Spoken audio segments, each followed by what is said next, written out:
자, 오늘도 먼저 하나님 말씀을 먼저 읽고 오늘 설교를 시작하겠습니다. 우리 17절의 말씀을 같이 한번 읽겠습니다. 시작. 내가 율법이나 선지자를 폐하러 온 줄로 생각하지 말라. 폐하러 온 것이 아니요 완전하게 하려 함이라. 아멘. 우리는 지난주에 이 말씀을 통하여서 예수님이 가지신 성경관에 대해서 말씀을 배웠습니다. 이 구절에서 우리가 먼저 알아야 될 것은 율법과 선지자가 무엇인지를 알아야 된다고 말씀드렸죠. 예수님 말씀하신 율법과 선지자는 바로 구약 성경을 뜻하는 것입니다. 그리고 이 율법과 선지자를 완전하게 하신다라고 할 때 이 완전하게 하다의 뜻은 한번 같이 읽겠습니다. 뭡니까? 시작. 순종함으로 성취하다. 자, 예수님은 이 땅에 오신, 자신이 이 땅에 오신 목적이 무엇인지를 이 말씀을 통해 우리에게 가르쳐 주셨어요. 잘 들어보십시오. 예수님이 이 땅에 왜 오셨습니까? 저를 주목하시고요. 예수님 이 땅에 왜 오셨어요? 우리를 구원하기 위하여서. 맞지, 여러분? 네, 우리를 죄와 사망에서 자유케 하기 위하여서 십자가의 죽음과 부활로 우리를 구원하기 위하여서 오셨다. 또 다른 말로 예수님은 우리를 섬기기 위하여서 오셨다. 나는 섬김을 받으려 함이 아니라 섬기러 왔노라 라는 말씀도 있잖아요. 예수님이 이 땅에 오신 목적을 다양한 각도로 이야기할 수 있겠는데 오늘 이 본문에서는 예수님이 이 땅에 오신 목적을 뭐라고 말씀하세요?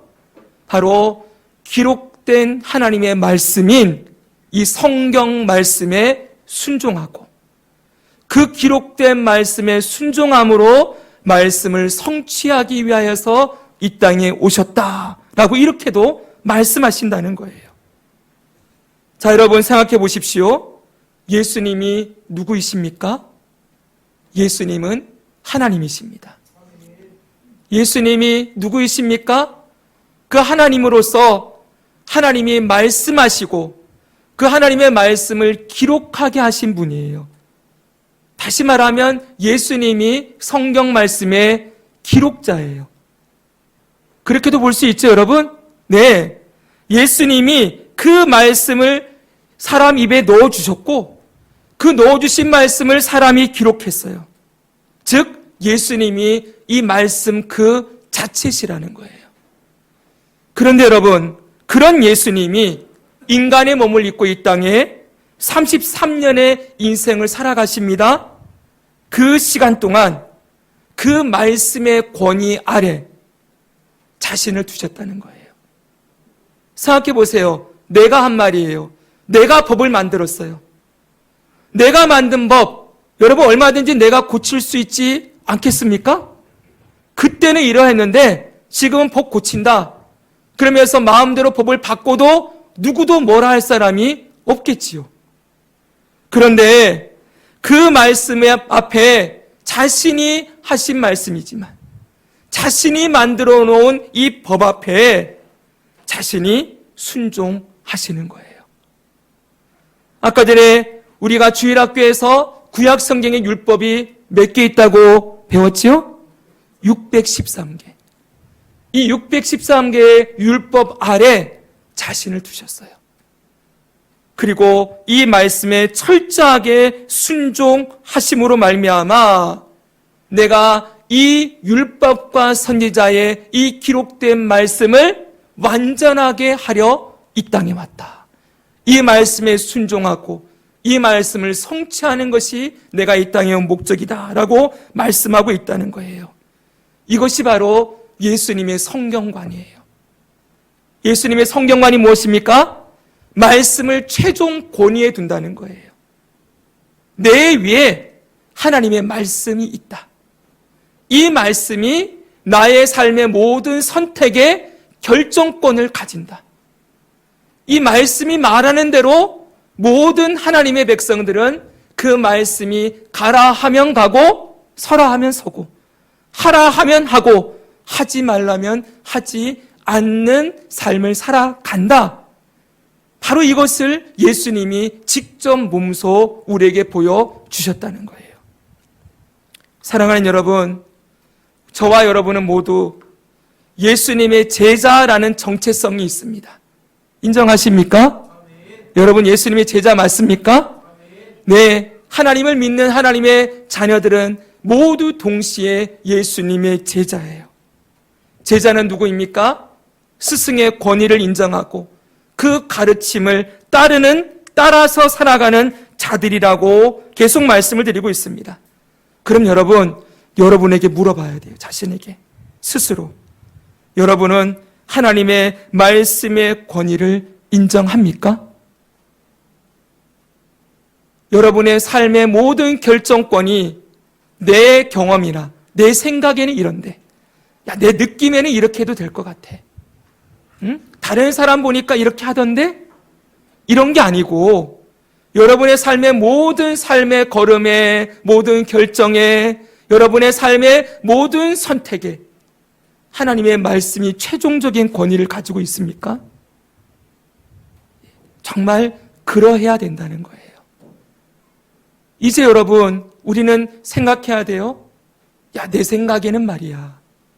여러분, 이런 말들이 점점 줄어들어야 돼요. 내 생각이 아니라 주님의 뜻은 무엇일까?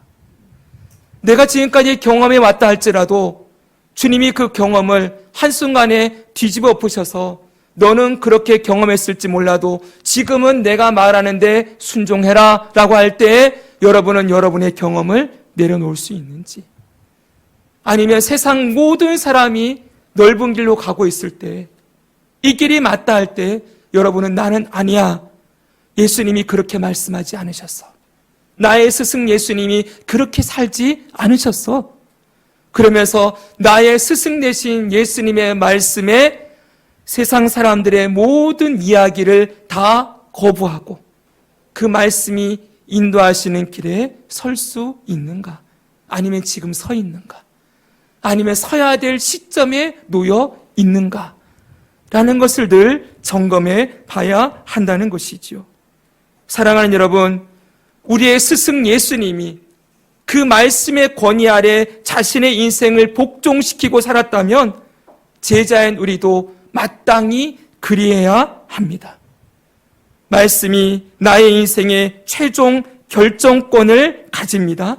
이것이 바로 세상 사람과 예수님의 제자의 결정적인 차이라고 말씀을 드렸습니다. 사랑하는 여러분, 한번 따라합시다. 말씀에 나의 최종 권위가 있습니다. 나의 모든 결정권은 하나님의 말씀에 근거합니다. 아멘. 그러려면은 하나님 말씀을 알아야 되겠죠. 그렇죠? 네. 오늘날 많은 그리스도인들이 말씀은 제대로 모르면서 이게 하나님 뜻인 것 같아. 어느 목사님이 이렇게 말씀하셨어.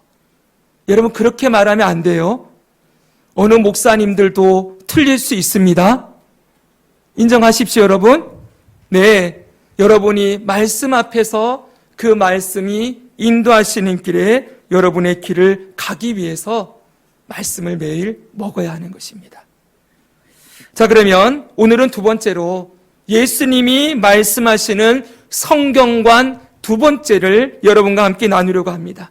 우리 18절의 말씀을 같이 한번 읽겠습니다. 진실로, 시작. 진실로 너희에게 이르노니 천지가 없어지기 전에는 율법의 1.1획도 결코 없어지지 아니하고 다 이루리라. 아멘. 여기 보면 천지가 없어지기 전에 율법의 1.1획도 결코 없어지지 않고 다 이루어진다라고 예수님이 말씀하고 있습니다. 여기 나오는 율법의 1.1획, 이게 뭐냐면 이거예요. 우리 아까 주일학교와 십계명 말씀 나누었는데 이게 히브리어로 쓰여진 이 십계명입니다. 히브리어는 보니까 획이 있어요. 그리고 점이 찍혀져 있습니다. 그렇죠, 여러분? 바로 이 획 중에 가장 작은 획, 이 점 중에 가장 적은 점이 1.1획이에요. 이것도 천지가 없어지기 전에 이 말씀이 절대 없어지지 않고 다 성취될 것이다. 이것이 예수님이 가르치시는 성경관이라는 거예요. 여러분, 그렇게 보면은 이 말씀은 두 가지 뜻이 있습니다. 첫째, 세상이 끝날 때까지 하나님의 말씀은 반드시 성취된다. 할렐루야. 아멘. 두 번째는요, 세상이 끝날 때까지 하나님의 말씀은 반드시 존재한다. 사랑하는 여러분, 여기에서 예수님이 가르치시는 것은 하나님의 말씀의 성취의 확실성이에요. 반드시 이 말씀이 성취된다, 이루어진다 라고 강조하고 있는 것이지요. 자, 또 들어보십시오. 이제 저를 주목해 주세요. 우리는 앞에서 예수님이 이 땅에 오신 목적이 기록된 구약 성경의 말씀에 순종하고 그 말씀을 성취하는 것임을 우리가 배웠습니다. 자, 그분이 말씀 아래 오셔서 33년을 살아가셨어요. 근데 33년 사는 동안 예수님이 또 무엇을 하십니까? 우리 지금 복음서 읽고 있지요? 예수님이 또 말씀을 주십니다. 그렇죠? 이 말씀을 누가 받아 적습니까? 복음서 기자들이 말씀을 받아 적었어요. 그리고 이 말씀을 사도 바울도 받아 적습니다. 그래서 어떻게 됩니까? 이제 또 새로운 말씀이 주어졌어요. 기존에 있던 구약 성경 말씀에 예수님이 하신 말씀, 그리고 성령의 감동하심을 받은 신약 기자들이 또 말씀을 기록해냈어요. 그게 뭐예요, 여러분? 신약 성경. 자, 이제 여러분, 신구약 성경이 나오게 되어집니다. 예수님이 이렇게 말씀하시는 거예요. 이 기록된 하나님의 말씀, 신구약 성경 말씀은 예수님이 오시는 날까지 반드시 존재한다. 왜 제가 지금 예수님이 오시는 날까지라고 표현했습니까? 이 세상 끝날은 언제예요? 이 세상이 끝나는 날이 언제입니까? 예수님이 이 땅에 오시는 날. 예수님이 이 땅에 오시는 그날까지 이 신구약 성경 말씀은 반드시 존재하고 이 말씀은 다 이루어진다 라는 것을 가르치시는 거예요. 바로 이것이 예수님이 가르치시는 두 번째 성경관이에요. 다시 보십시오. 첫 번째는 무엇이었습니까? 성경 말씀이 성도의 삶의 최종 권위를 가진다. 두 번째 예수님이 가르치신 성경관은 무엇입니까? 이 하나님의 말씀은 세상 끝까지 반드시 존재하고 성취된다 라는 것을 우리에게 가르치고 있습니다. 사랑하는 여러분, 주님이 오시는 날까지 이 말씀은 절대로 없어지지 않을 거예요. 이게 무슨 말일까요? 주님이 오시는 날까지 말씀이 없어지지 않는다. 여러분, 세상에 말하는 학문과 세상이 말하는 가치들을 한번 보십시오. 이 세상에 절대적인 권위를 가지고 영원토록 지속되는 학문이 있습니까? 없죠, 여러분. 이 땅에 영원토록 지속되는 가르침이 있습니까? 그런 거 없어요. 사람들의 가르침은 시대를 따라 언제나 변하고 그 당시는 맞다 했던 것이 지금은 틀리지요. 지금은 틀리다 했던 게 좀 지나가면 또 맞는 게 되기도 해요. 세상의 가치, 세상의 가르침, 세상이 말하는 진리라고 하는 건 절대 진리가 아니에요. 언제나 변해요. 그리고 우리가 지난주에 봤지 않습니까? 포스트 모더니즘 시대. 포스트 모더니즘 뭡니까? 사람들이 기존의 전통과 질서를 혁신하는 일을 더 뛰어넘어서 이제는 혁신이 아니라 제가 이렇게 생각을 했어요. 좀 표현이 과격해도 이해해 주십시오. 혁신이고 나발이고 나는 내 멋대로 할래. 이거예요. 개혁이고 나발이고 바꾸는 거 뭐 이런 거 관심 없고 그냥 나는 내 하고 싶은 대로 살래 라고 하는 게 포스트 모더니즘이에요. 이런 시대에 절대 진리, 변하지 않는 가치, 영원한 것, 이런 것들을 인정하지 않지요. 그런데 예수님 말씀하는 거예요. 이 하나님의 말씀은 영원하다. 이 하나님의 말씀이 세상 끝까지 절대 진리다. 절대로 시대나 환경이나 사람에 의해서 변하지 않는 진리의 말씀이다 라는 걸 예수님이 강조해 주고 있다는 거예요. 사랑하는 여러분, 어떻습니까? 여러분 정말 하나님의 말씀이 절대 진리라는 것을 인정하십니까? 오늘날 하나님의 말씀을 자꾸 변질시키려는 사람들이 있어요. 그때는 그러했는데 이 말씀이 지금은 이런 의미로 받아들여져야 됩니다. 그건 그때 이스라엘 백성들에게 하신 말씀이고 이 말씀은 지금 우리들은 새롭게 해석을 해야 되는 말씀입니다. 이러면서 여러분 이 말씀의 절대적인 가치와 진리를 자꾸 변질을 시키려고 그래요. 그리고 자기 입맛에 맞게 시대가 요구하는 대로 바꿔놓고서는 이게 오늘날 이 말씀이 가르치는 의미입니다. 이러는 거예요. 제가 정말 죄송한 말씀이지만 오늘날 많은 교회와 목사님들이 이런 식으로 말씀을 해석하려고 그래요. 하나님의 말씀은 그때 구약의 이스라엘 백성들이 받았던 그 말씀이나 지금 오늘 이 시대에 2024년을 살아가는 우리에게도 동일한 가치를 가지고 주어진 말씀인데 시대가 변했으니 그건 그때 거고 지금은 이렇게 하는 게 맞습니다. 이러면서 말씀의 절대 권위를 약화시키고 말씀의 진리성을 약화시키는 일들이 일어나고 있는 것이죠. 여러분 진리가 뭡니까? 진리는 변하지 않는 거예요. 맞죠 여러분? 성경 말씀이 진리입니다. 이 말씀은 그때나 지금이나 동일한 말씀이에요. 다음 주에 이 부분을 조금 더 여러분과 나눌 거예요. 의식법도 있고 성경의 말씀에 여러 가지 법들이 있는데 이것들을 여러분과 함께 나눌 터인데 여러분 지금 우리는 제사를 드리지 않지요. 구약의 이스라엘에 드렸던 속죄제, 화목제 이런 거 안 드려요 여러분. 그러나 그건 그 제사가 예수님을 통해서 완성되었기 때문에 안 드리는 거예요. 그게 폐지된 게 아니라 예수님 완성하셨어요. 그렇기 때문에 그건 변한 게 아니고 예수님 완성한 법이기 때문에 그 법의 유효성이 끝난 거예요. 유효기간이. 그리고 예수님이 법이 되시는 거지요. 이런 의미로 가야 되는데 자꾸 구약 성경의 말씀은 지금 시대에는 안 지켜도 되는 거고 그때 율법은 필요 없고 율법 폐기론자들 이제는 그 구약 성경은 버려야 되는 거고 우리는 신약 성경만 지키면 된다. 여러분 이렇게 가버리면 기독교가 유대교와 다를 바가 없어요. 유대교는 신약 성경을 안 믿고 구약 성경만 믿어요. 오늘날 개신교는 구약 성경을 안 믿고 신약 성경만 믿고 있습니까? 아니죠 여러분. 예수님 보십시오.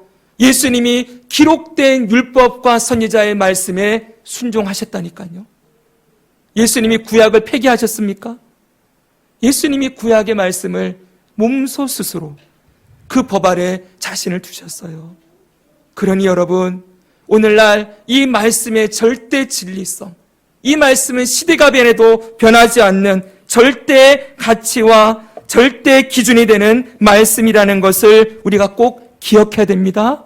또 하나 주의할 것 말씀드립니다. 오늘날 우후죽순처럼 이 말씀에 덧붙여서 내가 새로운 계시를 받았다. 이 말씀에 덧붙여서 이제 내가 직통으로 계시를 받아서 내가 부활하신 예수님 만나고 와서 예수님이 새로운 말씀을 주셨습니다 라고 하면서 새로운 계시가 열렸다. 하나님의 말씀에 새로운 비밀이 열려졌다. 이런 엉뚱한 소리를 하는 사람들이 수없이 많아졌어요. 여러분 대표적인 이단인 신천지의 이만희는 자기가 계시 종결자래요. 요한계시록의 계시를 자기가 모두 통달했고 자기한테만 하나님의 말씀의 계시가 열려졌대요. 얼마나 엉뚱한 얘기입니까 여러분. 여러분 근데 그 신천지만 그런 것이 아니고 오늘날 많은 교회들에서 여러분 신사도 운동이라든지 이런 일들을 통하여서 부활하신 예수님을 지금도 만나고 와서 내가 새로운 사도가 되어 하나님의 말씀을 새로운 말씀으로 전한다. 이러면서 그 말씀을 듣고 사람들이 그 말씀에 열광을 해요. 여러분 너무나 안타까운 일이지요. 그들에게 가서 물어보십시오. 당신은 신구약 성경 66권을 알고 있습니까? 그 66권의 말씀을 알고 그들의 계시를 얘기하는 겁니까? 라고 물어봐야 돼요. 여러분 새로운 것을 찾아다니지 마십시오. 제가 그런 생각했습니다. 오늘 제가 드리는 이 설교도 새 것이 아닙니다. 해 아래 새 것이 없어요. 이미 여러분 저보다 훨씬 더 탁월한 설교가들, 저보다 훨씬 더 탁월한 성경 주석가들이 이미 하나님 말씀 66권에 대해서 할 수 있는 해석들, 나올 수 있는 교훈들을 다 발견해 놓았어요. 무슨 얘기인지 알겠습니까? 그 발견해 놓은 진리들을 우리가 평생, 일평생 배워도 다 못 배울 거예요. 이미 주어진 것을 배우는 것도 우리가 다 못할 일인데, 주어진 거는 안 먹고 자꾸 새로운 것만 찾아다니려고 그래요. 기존의 것은 고리타분해 보이고, 성경 말씀 가지고 얘기하는 것은 너무 고리타분하고 너무 지루하고, 새로운 말씀들, 막 영적인 얘기들, 신비한 얘기들 하면은 그게 좋다고 쫓아가는 거예요. 여러분, 정말 중요한 이 말씀이 이미 우리들에게 다 계시의 말씀이 우리의 생명의 양식으로 다 주어져 있는데, 맨날 이 밥은 안 먹고 별식만 쫓아다니려고 하는 거지요. 문제가 너무 심각합니다, 여러분. 여러분, 생명의 말씀, 66권의 말씀을 먹어야 합니다. 이 말씀이 우리의 삶의 기준이고 절대 진리입니다. 새로운 계시는 없습니다. 여러분, 혹시라도 누군가가 나는 이 성경 외에 새로운 계시를 받았다라고 하면 그 사람은 무조건 멀리해야 됩니다. 66권의 새로운 계시가 또 있다라고 말하는 사람도 여러분 무조건 멀리해야 됩니다. 더 이상 새로운 계시는 있습니까? 없습니까? 없습니다. 66권의 말씀이 최종 계시이고 이 말씀으로 충분합니다. 우리에게 더 새롭게 배워야 될 지식이 없어요. 이것으로 충분해요. 바로 그렇게 이 말씀이 세상 끝날까지 존재한다. 이 말씀이 예수님 오시는 날까지 절대 진리라는 것을 우리에게 가르쳐주고 있는 것입니다. 여러분, 또 하나 이 교훈이 주는, 이 말씀이 주는 중요한 교훈이 있습니다. 잘 들어보십시오. 예수님이 세상 끝날까지 이 말씀이 다 성취될 것이다, 이루어질 것이다 라고 말씀하실 때 이 말씀의 뜻은 예수님이 이 땅에 오시는 날이 이 땅에 오시는 것이 말씀의 최종 성취라는 거예요. 다시 여러분 말씀드립니다. 요한계시록 맨 끝에 가면은 뭐가 나옵니까? 내가 속히 오리라. 여러분, 성경의 마지막 끝말씀은 예수님이 다시 오실 것을 예언함으로 끝나고 있습니다. 맞죠, 여러분? 우리가 잘 아는 대로 예수님이 오시는 것이 그러니까 말씀의 최종 성취라는 거예요. 됐나요, 여러분? 네. 여러분 잘 아는 대로 제가 이렇게 적었어요. 구약 성경은 주제가 무엇입니까? 오실 메시아. 신약 성경은 오신 메시아, 그리고 다시 오실 메시아예요. 그렇죠, 여러분? 그러면 성경의 최종 성취는, 신구약 성경의 최종 끝은 언제예요? 예수님이 다시 오시는 거라고요. 그게 이루어지면 성경이 다 이루어지는 거예요. 여기까지 이해하셨지요? 네. 그렇다면 여러분, 예수님이 오심으로 이 말씀이 다 성취된다는 게 오늘 우리에게 어떤 교훈이 있어요? 예수님의 오심으로 이 세상에 끝이 있고 그 이후에 영원한 세상이 열려진다. 이걸 생각하고 살아야 된다는 거예요. 사랑하는 여러분, 좀 졸리신 분들이 있는 것 같은데, 자, 정신을 차리고 하나님 말씀 앞에 섭시다. 네. 사랑하는 여러분, 이 세상 사람들을 보십시오. 철저하게 이 세상만 바라보고 철저하게 현실만을 보고 살아갑니다. 내가 지금 살아가는 이 현실 세계와 내 당장 앞길에 놓여진 것들만 보고 살아간다는 거예요. 요즘 뉴스를 보니까 우리나라 지금 최고의 이슈 중에 하나는 국민연금 개혁인 것 같습니다. 워낙 민감한 이슈여서 제가 함부로 가타부타 말씀을 드릴 수가 없어요. 그러나 제가 여러 전문가들의 이야기들을 이렇게 귀 기울여 들어보니까 분명한 사실은 지금 이대로 가면 다 망한다는 거죠? 안 된다는 거예요. 지금 이대로 안 된다는 문제의식은 모든 사람이 다 가지고 있습니다. 그러나 대다수의 사람들은 내 때에는 연금개혁 안 했으면 좋겠다는 생각해요. 아무리 전문가들이 나와서 지금 이대로 가면 우리의 부담을 우리 자녀들이 다 져야 됩니다. 여러분의 자녀들이 우리의 이 모든 세대들을 다 먹여 살리는 그런 일들이 벌어지게 될 겁니다. 우리 자녀들의 부담을 덜어주려면 지금 우리부터 짐을 나눠줘야 됩니다. 그게 핵심 아닙니까, 여러분? 그런 얘기를 하는데 동의는 하지만 하기는 싫어하지요. 나는 그거 안 했으면 좋겠다는 거예요. 당장 사람들은 어떻게 생각해요? 내 연금이 깎이는 거. 내 연금 받는 나이가 늦어지는 것만 생각을 해요. 당장 여러분 저쪽 사람들의 이해관계를 가진 사람들이 막 들고 일어나지 않습니까? 잘못됐다고 연금개혁 지금 아니라고? 사랑하는 여러분, 우선은 내가 먹고 사는 문제가 사람들의 온통 관심이 거기가 있는 것이죠. 그런데 여러분 잘 들어보세요. 우리 인생의 정말 중요한 문제는 내가 연금을 몇 세부터 받는지, 내가 몇 세가 되어서 평생 죽을 때까지 얼마의 연금이 나에게 들어오는지, 여러분 정말 중요한 건 그게 아닐 수 있다는 거예요. 저보고 또 목사님 현실성이 없는 이야기 하십니다라고 말하시는 분들이 있을지 모르겠어요. 그러나 여러분 들어보십시오. 정말 저와 여러분이 지금 오늘 듣고 있는 이 말씀이, 이 하나님 말씀이 내 삶의 최종 권위를 가지고 이 말씀이 주님 오시는 날까지 반드시 성취되어진다라는 걸 믿는다면은 우리 삶에 당장 연금 얼마 받는 것보다 더 중요한 문제가 놓여져 있다는 걸 생각해야 된다는 거예요.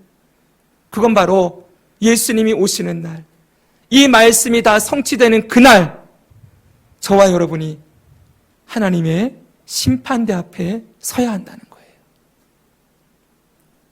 하나님의 심판대 앞에 서야 한다. 사랑하는 여러분, 우리의 살아온 모든 삶을 하나님 앞에 펼쳐놓고 우리의 삶의 최종 평가를 받는 시간이 놓여져 있다. 그때 내가 무슨 말을 하고 살았는지, 내가 그때 어떤 행동을 하고 살았는지 낱낱이 다 드러날 때가 있을 것이다. 사랑하는 여러분, 지금 예수님이 제자들에게 가르치시는 것은 예수님의 이 말씀이 예수님의 오심으로 다 성취되는 그날, 그 다음에 마지막 때가, 마지막 심판의 시간이 있다는 것을 가르치고 계시는 거예요. 그래서 여러분 19절에 이 말씀을 주시는 겁니다. 그러므로 그랬어요, 여러분. 그러므로 율법의 1.1획도 이 세상 끝날까지 다 하나도 없어지지 않고 다 이루어진다라고 말씀하신 이후에 19절에 그러므로 그래놨어요. 붙여놓은 거예요. 뭘 말씀하고 있습니까? 같이 읽어보겠습니다. 시작. 그러므로 누구든지 이 계명 중에 지극히 작은 것 하나라도 버리고 또 그같이 사람을 가르치는 자는 천국에서 지극히 작다 일컬음을 받을 것이요 누구든지 이를 행하며 가르치는 자는 천국에서 크다 일컬음을 받으리라. 아멘. 참 듣기 어려운 말씀이에요. 제가 어제 설교 준비하면서 설교를, 여러분 설교자도 정말 씨름할 때가 있거든요. 어느 날은 저는 지난주에 설교는 정말 바다 적듯이 적었어요. 앉아서 기도하면서 말씀을 묵상을 하고 주십시오 그러면 머릿속에 막 떠올라서 제가 손으로 필기를 먼저 하거든요. 어떤 날은 막 이렇게 한 3장 정도를 그냥 쓰는 때가 있어요. 근데 어제는 제가 말씀을 3번 엎었던 것 같아요. 하다가 다시, 하다가 다시. 컴퓨터 앞에 앉았다가 쓰다가 안 돼서 컴퓨터 앞에 앉으면 뭐가 나오겠지 기도하고서 앉았는데 3줄 써놓고 안 나오는 거예요. 다시 앉았어요, 여러분. 앉아가지고 주님 주셔야 됩니다. 말씀을 주십시오. 그렇게 기도하고 말씀을 적기 시작하는데 그때 말씀이 이렇게 나오기 시작하더라고요. 그래서 적은 그대로, 여러분 오늘 주님이 주신 그대로를 여러분에게 나누려고 합니다. 말씀 보십시오. 오늘 말씀에서 예수님은 천국에서 큰 자가 있고 작은 자가 있다 라고 분명히 말씀하고 있습니다. 말씀을 행하며 가르치는 자와 말씀을 행하지 않고 가르치는 자가 차이가 있다. 여러분, 이 말씀을 그냥 보면 이건 목사님에게 하는 소리구나. 직접적으로 목회자들이나 설교자들에게만 하는 말씀처럼 보이기도 하지요. 그러나 여러분, 제자는 누구입니까? 제자는 하나님의 스승의 말씀을 듣고 가르치는 자예요. 맞습니까, 여러분? 모든 제자들을 향해서 하신 말씀이라는 거예요. 여러분들이 하나님의 말씀을 누구에게 가르칠 때 있겠지요. 여러분 자녀에게 가르칠 때 있겠지요. 우리는 모두 말씀을 배우는 자인 동시에 말씀을 가르치는 자예요. 그러므로 이 말씀에 나는 해당 사항이 없습니다라고 말해서는 안 돼요. 우리는 모두 말씀을 듣고 가르치는 자인데 예수님이 구분해놨어요. 이 말씀을 행하고 가르치는 자, 행하지 아니하고 가르치는 자, 천국에서 큰 자와 작은 자다. 이렇게 구분하고 있다는 것이지요. 사랑하는 여러분, 예수님이 오시는 날, 말씀이 완전히 성취되는 그날은 우리의 최종 평가의 시간이에요. 잘 들어야 됩니다. 천국은 예수님 믿는 자들이 들어갑니다. 여러분, 천국은 들어가는 것은 이 땅에서 예수님을 구주로 모시고 예수님 믿고 살아가는 다 천국에 들어갑니다. 그런데 여러분, 오늘 말씀에 가르치는 건 그 천국에 들어갔을 때 분명히 큰 자, 작은 자가 있다는 거예요. 성경은 모든 사람이 공평하게, 모든 사람이 공평하다라고 말하지 않아요. 정말 어렵고 힘든 얘기예요, 여러분. 이게 여러분이 생각하는 천국방과 지금 이 말씀이 다를 수가 있어요. 천국 가면 모든 사람이 하나님 은혜 가운데 그냥 다 좋은 모습으로 기뻐하며 즐거워하며 영원토록 지낸다. 여러분, 근데 성경은 이 본문뿐만이 아니라 상과 벌이 있다고도 가르쳐요. 여러분, 그게 당연하지 않겠습니까? 정말 하나님이 공의의 하나님이라면, 하나님은 공의로우신 분이죠. 공의로우신 하나님은 잘한 자에게 상을 주고 잘 못한 자에겐 벌을 내리는 게 공의 아니겠습니까? 우리는 하나님의 사랑만을 얘기해서는 안 돼요. 우리의 삶에 하나님의 공의가 언제 이루어져요? 주님 앞에 섰을 때. 악인은 평생 하나님을 믿지 않고 자기 마음대로 살아간 사람은 그 죄악을 가지고 심판을 받아 불못에 던져지게 될 것입니다. 그게 공의예요. 하나님의 백성에게도 공의를 하나님이 주십니다. 어떻게 해요? 일평생 하나님 말씀이 인도하시는 자리까지 몸과 마음을 쳐서 복종시키며 고난과 핍박 가운데서도 주의 말씀을 일평생 순종하며 살아가기를 몸부림쳤던 사람과 말씀이 들려짐에도 불구하고 여전히 내 생각과 내 계획, 내 하고 싶은 대로 살아갔던 사람과 어찌 여러분 똑같을 수가 있겠습니까? 정말 두렵고 떨리는 마음으로 여러분들에게 이 말씀 전합니다. 제가 오늘 이 말씀을 전해야 되기 때문에 설교하기 전에 한번 기도했던 거예요. 여러분, 이 말씀에 동의가 됩니까? 주님이 나의 삶을 평가하신다. 공의로운 하나님 앞에 내가 서야 된다. 그때 내 삶의 이 평가의 기준이 하나님의 말씀을 들었느냐, 여기서 끝나는 게 아니고 듣고 행하였느냐, 들었음에도 행하지 아니하였느냐, 여기에 있다는 거예요. 사랑하는 여러분, 오늘날 많은 사람들이 앞에서 주일학교에 설교했어요. 죄가 뭐예요? 하나님의 말씀을 어기는 것이라 그랬습니다. 이 말씀은 하라는 말씀이 248개, 하지 말라가 365개예요. 하지 말라는 게 더 많습니다. 그래서 많은 사람들이 나는 하지 말라는 건 안 하고 살아라는 것으로 만족해 하려고 합니다. 나는 저 사람처럼은 안 해. 나는 세상처럼 사람처럼 저렇게 살지는 않아. 그렇게 살지 않는 것에 만족하는 것이지요. 근데 여러분 아십니까? 하라는 계명이 248개가 있다는 것. 하라는 것을 하지 않은 것도 죄다. 이렇게 생각해 보셨어요? 하나님 말씀이 하라고 하시는데 내가 여전히 민그적거리고 있고, 내가 여전히 결단하지 못하고 있고, 내가 여전히 타협하고 있고, 여러분 내가 여전히 내 육신의 본성을 따라 살아가고 싶은 마음에 하나님 말씀을 미루고 있다면 정말 죄송한 말이지만 그것도 하나님 앞에 죄라는 거예요. 사랑하는 여러분, 이렇게 생각하니까 정말 정신이 바짝 들지 않습니까? 사랑하는 여러분, 이런 모든 말씀을 들을 때 그래 역시 하나님 믿는 건 어려워. 뭐가 이렇게 교회 다니니까 하라는 것도 많고 하지 말라는 것도 많고 뭐 이렇게 힘들게 예수를 믿어야 돼? 세상 사람들 보면은 주일날 자기 마음대로 놀러 가고 여러분 이제 얼마나 놀러 가기 쉬운 계절이 되었습니까?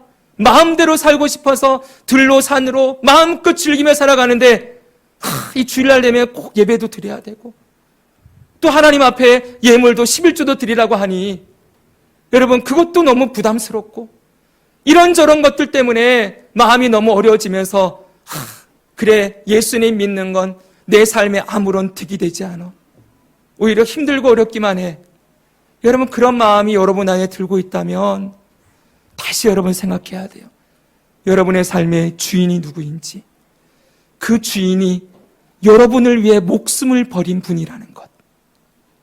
그냥 무조건 내 말씀 들으면 너는 복 주고 내 말씀 안 들으면 너는 벌 줄 거야 라고 하는 이 세상의 그런 신이 아닌 강압적으로 아니면 복과 저주를 가지고 올가매는 그런 신이 아니라 나를 위해서 우리가 죄인 되었을 때 먼저 나를 사랑하셔서 나를 위해 죽어주신 분이라는 것.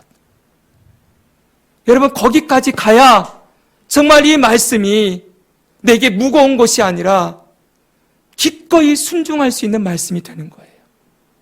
맞지 않습니까 여러분? 하나님이 우리에게 너 이 말씀 들으면 살려주고 말씀 안 들으면 죽일 거야. 여러분 그렇게 하시는 분이십니까? 선악과를 따먹은 아담과 하와를 하나님이 너 반드시 죽으리라고 말씀하셨는데 따먹었을 때 너 말씀 안 들었으니 죽어 그러고 죽이셨습니까? 하나님 그런 분이 아니잖아요. 여러분 우리가 하나님 말씀 지금 안 듣는다고 하나님 우리를 막 치십니까? 하나님이 하라는 거 안 했다고 그 하지 말라는 거 했다고 여러분 매일 얻어맞고 있습니까?